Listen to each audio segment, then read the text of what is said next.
पहले भौतिकी का जो आपका चैप्टर 3 है, इसमें से पार्ट 1 में आपने देखा होगा कि मानव नेत्र कैसे काम करता है, उसकी बनावट क्या है, और इसके बाद का जो सेगमेंट था दृष्टि दोष और उसके उपचार को हम लोग देख चुके थे। इसके बाद जो इस चैप्टर में बचा हुआ शेष रह गया है, हम उसको पॉइंट आउट पहले कर लिए हैं ताकि आपका समय बचे। तो इसमें से जो पॉइंट रह गया था डिस्कस करना, वो क्या था? वायुमंडलीय अपवर्तन। इसके बाद है उसी से रिलेटेड है कि तारे टिमटिमाते कैसे हैं, और सूर्योदय और सूर्यास्त का जो समय है उसमें एक आभासी कमी देखी जाती है, और मतलब जो है उस पर हम लोग बात करेंगे। इसके बाद प्रकाश का वर्ण विक्षेपण, उसी से रिलेटेड घटना इंद्रधनुष है। प्रकाश का प्रकीर्णन पर हम लोग चर्चा करेंगे। टिंडल प्रभाव को देखेंगे, और फिर आकाश का रंग और सूर्य का रंग पे हम लोग थोड़ा सा डिस्कस कर लेंगे।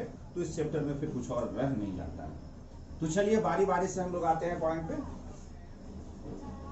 वायुमंडलीय अपवर्तन। देखिए, वायुमंडल के बारे में आप जानते हैं, आप अगर ज्योग्राफी का क्लास किए होंगे तो आपको पता होगा कि हमारा जो वायुमंडल है अलग अलग सतह है, मालूम है ना? वायुमंडल के ऊपर में वायु का अलग अलग लेयर है। जैसे जैसे आप ऊपर जाते हैं तो किसी सतह में, जैसे जो भी वायुमंडलीय परत है, सबकी सघनता एक जैसी नहीं है। कोई सघन है, कोई विरल है। किसी परत का घनत्व ज्यादा है, किसी का कम है। और याद कीजिए कि अपवर्तन में हम आपको क्या बताए थे कि प्रकाश का अपवर्तन का जो खेल है वो क्या है? माध्यम का खेल है। कि जब भी सघन माध्यम से विरल माध्यम में प्रकाश की किरणें जाती हैं तो वो क्या होती है? इधर उधर मुड़ती है। ये मुड़ने की घटना और कहां हो रही है? ये मुड़ने की घटना हो कहां रही है? वायुमंडल में। तो इसलिए इसको हम क्या कहेंगे? वायुमंडलीय अपवर्तन। अपवर्तन को आप समझे हुए हैं, आप पूर्व के वीडियो में देख लीजिएगा फिजिक्स में, तो आपको अपवर्तन पर काफी चर्चाएं हुई है। तो अपवर्तन बेसिकली क्या है कि जब प्रकाश किसी एक माध्यम से दूसरे माध्यम में, या यूं कहें कि एक सघन माध्यम से विरल माध्यम अथवा एक विरल माध्यम से सघन माध्यम में जब प्रवेश करती है तो अविलंब से के पास अथवा दूर मुड़ती है। अब देखिए यहां क्या होता है कि वायुमंडल का जब अलग अलग परत है और सबकी सघनता अलग अलग है, इसका मतलब आप कह सकते हैं कि बहुत सारा माध्यम है, कभी सघन कभी विरल, कभी सघन कभी विरल।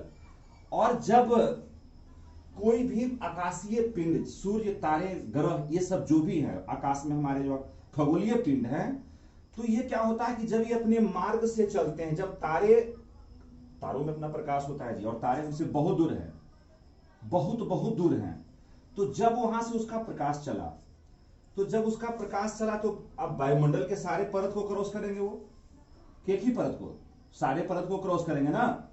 तो जब वो वायुमंडल के सभी परतों से, मान लीजिए कि अगर ये पृथ्वी है और ये अलग अलग लेयर से, मान लीजिए यहां से तारों का प्रकाश चला है, तो ये कभी इधर कभी इधर कभी इधर कभी इधर मुड़ेगा कि नहीं मुड़ेगा? क्योंकि हर एक परत का सघनता कह लें तो अलग अलग है, तो ये बार बार क्या होगा? डाइवर्ट करेगा। और जब ये डाइवर्ट करेगा तो उसका एक परिणाम क्या होता है कि आप कह सकते हैं कि इस वायुमंडलीय अपवर्तन में देखिए क्या है पहला पॉइंट? तारों का टिमटिमाना। तारे क्यों टिमटिमाते हैं? क्योंकि ये जहां से चले हैं ये स्ट्रेट आपके आंखों तक नहीं पहुंचते। अगर आप किसी एक तारे को देखें तब तक पता चला कि दूसरे का लाइट आ गया, कभी तीसरे का आ गया, वर्षों समय लगता है उनको आने में, तो आप कंटिन्यू एक तारे को नहीं देख रहे हो। क्या होता है? इनका प्रकाश कभी इधर ये डाइवर्ट करता है। तो इसी घटना को हम लोग क्या कहते हैं? तारों का टिमटिमाना। तारों का टिमटिमाना मतलब कभी ये तारा कभी ये तारा को हम एक जगह अगर देख रहे हैं तो कभी ये दिखाई देगा, कभी कोई और दिखाई देगा। तो इस घटना को क्या कहते हैं? तारों का टिमटिमाना। और क्यों हो रहा है? वायुमंडलीय अपवर्तन के चलते। वायुमंडलीय अपवर्तन क्यों हो रहा है इसमें? क्योंकि वायुमंडल अलग अलग परतों से बना है और सबका माध्यम क्या है? कभी सघन हो जा रहा है, कभी विरल हो जा रहा है। इसके वजह से क्या हो रहा है? ये बार बार अपना पथ को क्या कर रहा है? बदल रहा है। तारे टिमटिमा रहे हैं। दूसरा जो आपका देखिए पॉइंट है, क्या है? सूर्यास्त तथा सूर्योदय तथा सूर्यास्त के समय में आभासी अंतर। ये क्या बला है? जरा सा गौर से सुनिए। देखिए, पृथ्वी तो कर्व है ना? तो जब सूर्य, या तो सूर्योदय के वक्त यहां होता है, सूर्यास्त के वक्त, अगर सूर्योदय को इधर मानते हैं तो सूर्यास्त इधर हो रहा है। और अभी हम बताए कि जब क्षितिज पर हम कहीं देखते हैं तो जब माध्यम अलग अलग है, पृथ्वी का माध्यम क्या है, अलग अलग है, निश्चित तौर पे पृथ्वी से सटा हुआ भाग क्या है, सघन ज्यादा होगा, यहाँ बहुत सारा डस्ट पार्टिकल है, धूलकण है। तो जब क्षितिज से प्रकाश आ रहा होता है तो सघन माध्यम में जाएगा तो क्या होगा, विलंब की ओर मुड़ेगा। तो हम एक्चुअली अगर कहीं देख रहे हैं क्षितिज में तो सूर्य प्रकाश, अगर सूर्य सामने में है तो दिखेगा ही दिखेगा, लेकिन अगर हम तो चूंकि जब देख रहे हैं तो अभिलंब की ओर मुड़ भी जाएगा। तो अगर क्षितिज से सूर्य ढक भी गया तो चूंकि हम यहाँ स्ट्रेट देख रहे हैं और जाकर क्या होगा, विलंब की ओर मुड़ेगा। तो अगर सूर्य ढक भी गया है तो उसको हम देख लेंगे। याद कीजिए हम आपको बताए थे कि आप अगर थाली में एक सिक्का रखते हैं तो उठा हुआ दिखाई देगा, क्यों, अपवर्तन की वजह से ना। आपको यह भी बताया हो कि आप अगर कहीं जाते होंगे तो रसगुल्ला अगर रस में डूबा हुआ है तो आपको बड़ा भी दिखाई देगा। याद आ रहा है सब घटना। तो अगर आप इन घटनाओं को अगर यहां से अगर मैच करते हैं तो आप देखिएगा कि सूर्यास्त और सूर्योदय के वक्त में सूर्य बड़ा भी दिखाई देता है। बस वही कारण यहां भी है कि अपवर्तन की वजह से सूर्य का क्या है, आकार भी बड़ा हो गया है। और ये सूर्य सूर्योदय से पहले सूर्य को देख रहे हैं, अभी सूर्योदय हुआ नहीं, चूंकि हम देख रहे हैं तो हम यहां से देख रहे हैं तो हमारी आंखें क्या है, सामने देख रही है। और अपवर्तन के कारण जो है क्या हुआ, प्रकाश मुड़ जा रही है। तो जब मुड़ जा रही है तो हम थाली का जब सिक्का को उठा हुआ देख लिए तो हम सूर्य को भी उठा हुआ देख लिए। इसीलिए उस समय सूर्य कैसा दिखा, बड़ा भी दिखा और पहले दिखाई दिया। यानी सूर्योदय हुआ नहीं है एक्चुअली में, लेकिन हम सूर्य को देख लिए। सूर्यास्त हुआ नहीं है लेकिन अभी सूर्यास्त हो चुका है, सूर्य ढक चुका है ओरिजिनल सामने से, फिर भी हम उसको 2 मिनट तक देख लेते हैं। तो कहा जाता है कि ये मिला करके लगभग 4 मिनट का समय एक्स्ट्रा हो जाता है।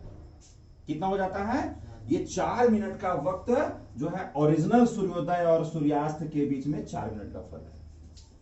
सूर्योदय हुआ नहीं आप देख लिए, सूर्यास्त हो गया फिर भी आप देखते रह जाते हैं कुछ देर के लिए। वजह क्या है, प्रकाश का अपवर्तन। कारण क्या समझ में आ रहा है कि प्रकाश की किरणें क्या होगी, मुड़ेगी, और मुड़ेगी तो हम इसको देख लेंगे। हमको देखना नहीं चाहिए था अभी, लेकिन जब मुड़ेगी अभिलंब की ओर तो क्या होगा, हम सूर्य को देख लेंगे कि नहीं देख लेंगे। यही खेल क्या होगा, सूर्यास्त के समय यही खेल होगा सूर्योदय के समय में। तो आप बताइए क्या दूसरे पॉइंट में समझने में कहीं कोई परेशानी, सॉरी, सूर्योदय तथा सूर्यास्त में आभासी समय में जो अंतर है समझ में आ गया, क्यों है ये समझ में आ गया। चलिए हम अब नेक्स्ट सेगमेंट में बढ़ते हैं, प्रकाश का वर्ण विक्षेपण। बड़ा अच्छा टॉपिक है जी।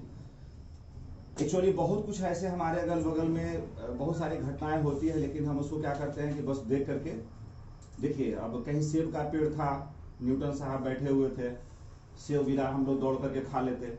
लेकिन न्यूटन साहब ने ऐसा नहीं किया। वो क्या किया, उन्होंने अपना पूरा विचार लगाया कि अब सेब गिरा तो नीचे क्यों गिरा, ऊपर क्यों नहीं गया। तो थोड़ा सा क्या होता है कि विज्ञान पढ़ने वाले विद्यार्थी किसी भी घटना को थोड़ा सा क्या करते हैं, सीरियसली लेते हैं उसके और उसके अन्वेषण में लग जाते हैं। तो हम लोग के लिए भी कुछ यहाँ पर क्या है, मैटर है कि प्रकाश का वर्ण, वर्ण मतलब रंग होता है, और विक्षेपण का मतलब अलग अलग हो जाना। तो एक्चुअली जो प्रकाश अभी आप श्वेत दिख रहे हैं, प्रकाश का रंग को अगर डिफाइन करो तो इसमें भी कंफ्यूजन है, और सारा कंफ्यूजन हम दूर कर देंगे कि अगर ये हम जनरली सूर्य प्रकाश को श्वेत प्रकाश बोलेंगे। कौन सा प्रकाश बोलेंगे, श्वेत प्रकाश। तो ये श्वेत प्रकाश क्या सच में सिर्फ श्वेत है या कई रंगों का मिश्रण है, और ये घटना को हम किस माध्यम से दिखा सकते हैं, थोड़ा सा आइए देख लेते हैं हम लोग। प्रिज्म का नाम सुने हैं और हम पहले आपको बता भी चुके हैं। प्रिज्म वो डिवाइस है कि अगर इसमें से सूर्य का श्वेत प्रकाश किरण अगर प्रवेश करेगा तो क्या होगा, ये अपने 7 रंगों में, चूंकि यहां देखिए अपवर्तन होगा, अपवर्तन के उपरांत इसको मात्र 2 भाग में बांटते हैं, इस बीच में 7 है, ठीक है। तो आपका जो सबसे कम मुड़ा वो आर है, और जो सबसे ज्यादा मुड़ा वो क्या है, देखिए यहां पर हम एक टेबल बना दिए हैं। तो इस प्रिज्म से होकर के सूर्य प्रकाश का अपने घटक रंगों में अलग अलग बन जाना, यही घटना प्रकाश का क्या है, वर्ण विक्षेपण है। सवाल है होता क्यों है। तो देखिए जब प्रिज्म से होकर प्रकाश जब गुजरती है तो अपवर्तन के उपरांत ये सारा मैटर तरंग दैर्घ्य का खेल है। किसका खेल है, तरंग दैर्घ्य का। जो वेवलेंथ है वो हर एक प्रकाश का देखिए अलग अलग है। आपके सामने एक टेबल होगा, जरा सा इसको जूम करके दिखाना कि देखिए सबसे पहले ऊपर में क्या है, बैगनी है, इसका तरंग दैर्घ्य क्या है, 400 से 440। जामुनी 440 से 460, नीला 460 से 500, हरा कितना है 500 से 570, पीला क्या है 570 से 590, नारंगी यानी 590 से 620, लाल अगेन 620 से 700। आप देख सकते हैं कि लाल का तरंग दैर्घ्य सबसे ज्यादा है ना। तो जिसका तरंग दैर्घ्य ज्यादा होता है, देखिए ताकतवर आदमी को कोई रोकता है जल्दी, तो ये क्या होगा कि इसको कम रोका तो ये बहुत कम विचलन होकर के रेड ऊपर आ गया। लेकिन सबसे इसमें जो क्या है, ये वैगनी सबसे कमजोर है, ये क्या होता है बेचारा सबसे ज्यादा मुड़ करके नीचे आ गया, और इस बीच में ये जो तमाम जो है तुम्हारा, तो एक क्रम, ऐसा नहीं कि आगे पीछे होगा, जब इसका एक क्रम फिक्स है, जब इसका प्रकाश का और प्रकाश का वेग आप जानते हैं अलग अलग माध्यम में जैसे अलग अलग होता है, तो प्रकाश की चाल का जो ये मैटर है, तो ये क्या होता है कि इसकी वजह से ये प्रिज्म क्या करता है कि सबको अलग अलग कर देता है, पकड़ा जाता है। इसमें सब एक साथ है, श्वेत प्रकाश है, लेकिन जब आप प्रिज्म में उसको डालिएगा, यहां भी न्यूटन साहब ही थे, न्यूटन साहब इसको भी किए थे। उन्होंने देखा कि क्या, जब ये श्वेत प्रकाश को देखे तो यहाँ 7 रंगों की एक पट्टी, इसको क्या कहते हैं वर्ण क्रम कहते हैं, और इसको स्पेक्ट्रम कहते हैं। जो ये पट्टी मिला इसको क्या कहते हैं जी, ये स्पेक्ट्रम है। और इसका जो ऑर्डर होता है देखिए यही है, इसको क्या कह सकते हैं VIBGYOR, यही इसका ऑर्डर है। अगर आपको पूछे कि इंद्रधनुष, अगर देखिए इसके बाद आपका नेक्स्ट सेगमेंट होगा इंद्रधनुष, तो इंद्रधनुष को आप यही समझ लीजिए, इसका कारण हम बताएंगे। तो इसका ये रंगों का ये क्रम है, और क्रम होने का कारण क्या है, ये उसका तरंग है। ऐसा नहीं होगा कि ये इंटरचेंज होगा, आगे पीछे होगा। श्वेत प्रकाश है तो इसी क्रम में ये अलग अलग क्या होगा, टूट जाएगा, ठीक है। लेकिन अगर आप इस श्वेत प्रकाश को फिर से वो उल्टा प्रिज्म में अगर डाल देते हैं, तो क्या होगा, ये फिर से सबको समेट के क्या करेगा, ये श्वेत कर देगा। देखिए इसको यहां समझिए, यहां दिए 7 रंग बना, और अगर इसको फिर एक प्रिज्म में अगर हम डाल देते हैं, ठीक है, तो वापस फिर से आपको श्वेत मिल जाएगा।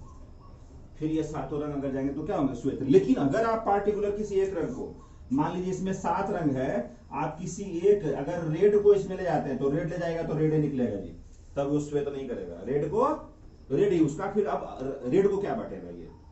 तो ये न्यूटन साहब इसको बढ़िया से समझाए थे। इसको हम लोग क्या कहते हैं, प्रकाश का वर्ण विक्षेपण। वजह इसका क्या है, इस वर्ण विक्षेपण का, प्रकाश का अलग अलग तरंग दैर्घ्य। तो सबसे ज्यादा मुड़ने वाला कौन है, वैगनी, सबसे कम मुड़ने वाला कौन है, लाल। इसीलिए सबसे पहले अगर आप आ जाते हैं हम लोग नेक्स्ट टॉपिक पे, इंद्रधनुष पे। आप सब लोगों ने इंद्रधनुष को जरूर देखा होगा, बड़ा खूबसूरत सा लगता है। इंद्र का धनुष मतलब धनुषाकार आकृति, भगवान जाने इंद्र का होता है या किसका है, हमें भी नहीं पता, हम भी उसे इंद्रधनुष ही कहते हैं। और संयोग से वैज्ञानिक भी उसको इंद्र का धनुष ही नाम दे दिया है भाई, तो उसका नाम हम लोग इंद्रधनुष बड़े कॉन्फिडेंस से कह सकते हैं।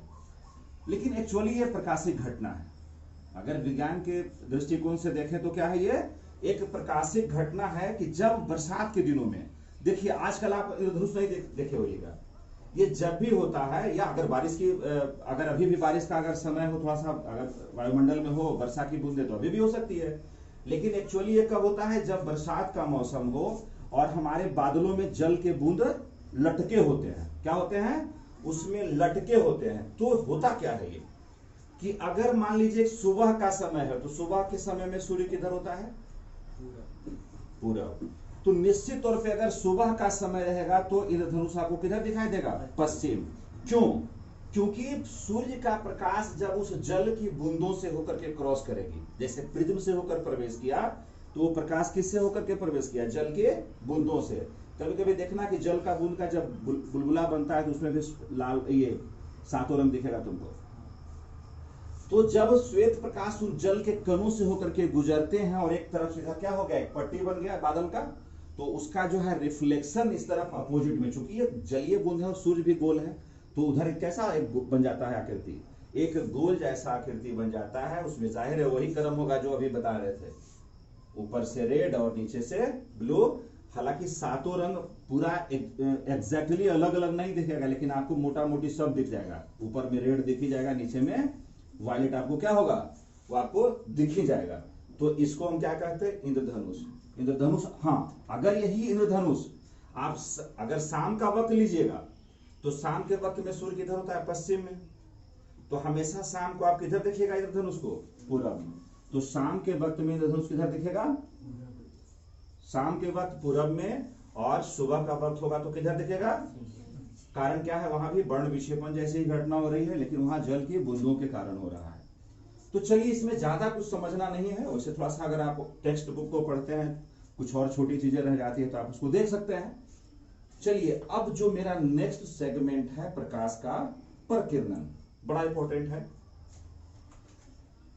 देखिए, प्रकाश का प्रकीर्णन को समझने के लिए अभी हम लोग यहाँ पे निश्चित बिना बिजली का है, देख सकते हैं, कोई बिजली नहीं है, लेकिन फिर भी प्रकाश है, दिन का वक्त है, फिर भी यहाँ प्रकाश का होना, ये प्रकाश कहाँ से आया? जब डायरेक्ट सूर्य की रोशनी यहाँ पे नहीं आ रही है, फिर भी प्रकाश की मात्रा है ना जी, हम लोग यहाँ देख रहे हैं कि नहीं देख रहे हैं? तो ये प्रकाश कहाँ से आ रहा है? कहीं से तो आ रहा होगा प्रकाश। तो ये प्रकाश जो आ रहा है, बाहर धूप है और यहाँ प्रकाश आ रहा है, यह मात्र एक सिंगल घटना के कारण आ रहा है। कौन सा घटना है वो? प्रकाश का प्रकीर्णन, स्कैटरिंग ऑफ लाइट। देखिए, होता क्या है कि हमारे वायुमंडल में बहुत सारे डस्ट पार्टिकल हैं, धूलकण हैं। अगर आप कभी किसी अंधेरे कमरे में सोए हुए हैं और अगर किसी होल से अगर सूर्य की रोशनी अगर प्रवेश कर रही होती है, तो आप देखते होंगे कि उस रोशनी में बहुत सारा डस्ट पार्टिकल घूमते रहता है। गौर किया होगा अंधेरे कमरे में, तो उस जो डस्ट पार्टिकल वो राउंड कर रहा है, उससे क्या होता है? उस पर जो प्रकाश पड़ रहा है उसका क्या होता है? वो टकरा। देखिए, अब कोई नियमित वस्तु है तो आया तो टकरा गया, ये नियमित परावर्तन है। लेकिन अगर कोई गोल कण है जिसका कोई विशेष आकृति नहीं है, तो प्रकाश आया तो इधर भी गया, इधर भी गया, इधर भी गया। स्कैटरिंग का मतलब ही होता है छितरा जाना। तो प्रकाश उन कणों पर पड़ करके क्या हो रही है? छितरा जा रही है, स्कैटर हो जा रहा है, जिसको कि हम लोग एक अच्छा शब्द इसको खोज करके लाया गया है, क्या? प्रकीर्णन हो जा रहा है। प्रकीर्णन का मतलब होता है छितराव। तो ये प्रकाश जब उन कणों पर पड़ती है और इसका अनियमित परावर्तन के कारण क्या होता है? सब जगह फैल जा रहा है, इसी को प्रकाश का प्रकीर्णन कहते हैं। ठीक है, तो प्रकाश का प्रकीर्णन समझ में आ गया क्या है? कि जब बाहर में डस्ट पार्टिकल या और भी जो भी कण है, तो वायुमंडल में उन कणों पर जब सूर्य प्रकाश आ रही होती है, तो उन पे टकराने के बाद क्या होता है? प्रकाश का इधर उधर छिड़िया के, इसलिए देखिए आपको डायरेक्ट प्रकाश यहां नहीं आ रहा है, वही छिड़ियाया हुआ प्रकाश आपको, जहां प्रकाश का डायरेक्ट नहीं पहुंचना होता है, वहां भी ये प्रकीर्णित प्रकाश पहुंचता है, जैसे कि सब जगह काम हो रहा है। तो ये हो गया, ये घटना क्या कहलाया? प्रकाश का प्रकीर्णन। इसी से रिलेटेड देखिए एक घटना है टिंडल प्रभाव। टिंडल प्रभाव जब किसी भी बिलियन में मान के चलिए, अगर कोई बिलियन है, पानी को ले लीजिए आप, तो पानी में भी बहुत सारे कण है ना जी, उसमें भी कण होंगे। कोई भी पदार्थ है तो बिना कण का बना हुआ है, सब में कण है। तो अगर किसी द्रव प्रावस्था में, मान लीजिए एक टब ले लीजिए, इसमें से अगर हम कुछ लिक्विड रखते हैं और एक टॉर्च को अगर हम यहां से ऐसे जलाते हैं, ठीक है, तो इनके कणों से होकर के क्या होगा? प्रकाश प्रवेश करेगा। तो उन कणों से होकर किसी भी द्रवावस्था के माध्यम में उस कणों का प्रवेश होने से उनके कण में टकराएंगे प्रकाश। जब ये बाहर वायुमंडल में डस्ट पार्टिकल है, तो बिलियन में भी डस्ट कोई पार्टिकल है, सॉल्यूशन कोई भी बिलियन है, उसमें कण है, उन कणों में टकराने के बाद भी प्रकाश इधर उधर होगा कि नहीं होगा? तो वो जो प्रभाव है उसको हम लोग क्या कहते हैं? उसी प्रभाव को टिंडल प्रभाव कहते हैं। आप घर में भी एक प्रयोग कर सकते हैं। अभी हम एक देखिए टब बनाए थे, थोड़ा स्पेस कम है, कोना में बनाते हैं। इस टब में अगर हम पानी ले लेते हैं, क्या ले लेते हैं? पानी, ठीक है, इसमें जल भरा हुआ है। आप यहां से एक पावरफुल टॉर्च ले लीजिए, ठीक, क्या लेते हैं? टॉर्च हम जला दिए। टॉर्च जब हम जलाते हैं तो देखते हैं कि इसके अंदर में बिलियन का रंग एक जैसा नहीं है। आप क्या देखिएगा कि इधर का रंग थोड़ा सा क्या है? नीला है, थोड़ा सा जो ये रंग बताए हैं, ऐसा ऐसा होकर के अंतिम में आपको लाल दिखेगा। कारण स्पष्ट है कि अभी देखिए कि सबसे पहले जो कमजोर होगा वही ना छिड़ जाएगा जी। लाल तो ताकतवर है, वो तो क्या करेगा? वो जल्दी किसी के फेरा में नहीं पड़ेगा, डायरेक्ट चल जाता है। तो लाल रंग तो सीधे क्रॉस कर जाएगा, लेकिन सबसे कमजोर बेचारा कौन है? ये बैगनी क्या होता है? सबसे पहले एजे छिड़िया दिया उसको, एजे तो ये छिड़िया गया। इधर का सबसे शुरुआत का रंग कैसा रहेगा?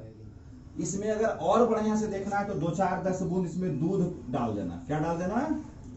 दूध डाल दोगे तो पूरा विलियन सफेद हो जाएगा और तब ये प्रभाव और बेहतर दिखेगा। तो देखना कि इसमें क्या होगा, अलग अलग रंग में। और तुम जब इधर से टॉर्च को देखोगे, ये अगर व्हाइट लाइट है तब तुम इधर देखेगा, तुमको क्या दिखाई देगा? लाल दिखाई देगा, क्योंकि ये लास्ट का जो सरफेस होगा कैसा हो जाएगा? ये पूरा रेडिश हो जाएगा। पूरा रेड नहीं हो लेकिन कैसा हो जाएगा? ये रेडिश टाइप का हो जाएगा। इधर थोड़ा सा ब्लू टाइप का रहेगा और जैसे जैसे बीच में बाकी और जो रंग होते हैं उस प्रकार से, तो ये प्रकाश का प्रकीर्णन करते चल जाता है। तो जिसका तरंग दैर्घ्य जो सबसे ज्यादा होगा यहां तक पहुंच जाएगा। अब देखिए इसी से रिलेटेड आपको एक बात बताते हैं। सूर्योदय, अभी एक पॉइंट आपका जस्ट आगे है, आकाश का रंग और सूर्य का रंग, इसी से समझाने का प्रयास करते हैं। सुबह में सूर्य का रंग और शाम में सूर्य का रंग और दोपहर में सूर्य का रंग क्या एक जैसा होता है? सूर्य तो एक ही जैसा होगा, जैसा भी होगा सूर्य तो एक ही जैसा होगा। हम जैसे भी होंगे, अभी लाइट में, दोपहर लाइट में, रात के अंधेरे में, मेरा तो रंग एक ही जैसा होगा, दिखे बल्कि हम अलग अलग।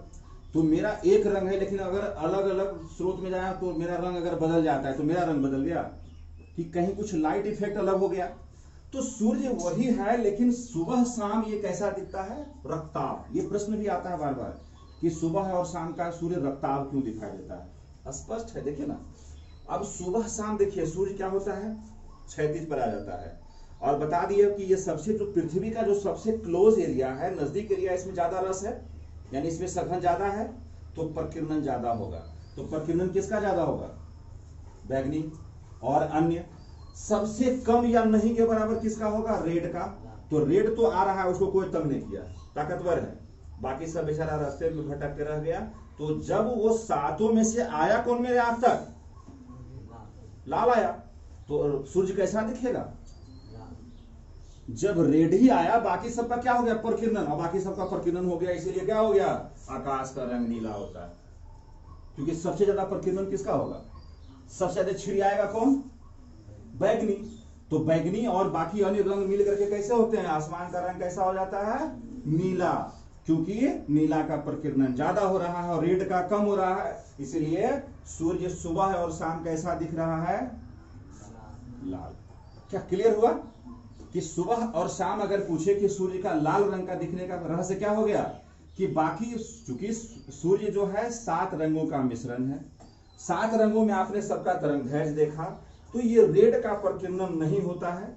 बाकी सबका क्या हो गया? ऊपर से ज्यादा इधर से प्रकीर्णन हो गया, तो इधर दोनों सब मिल गया, इधर बैगनी, जामुनी, नीला टाइप का।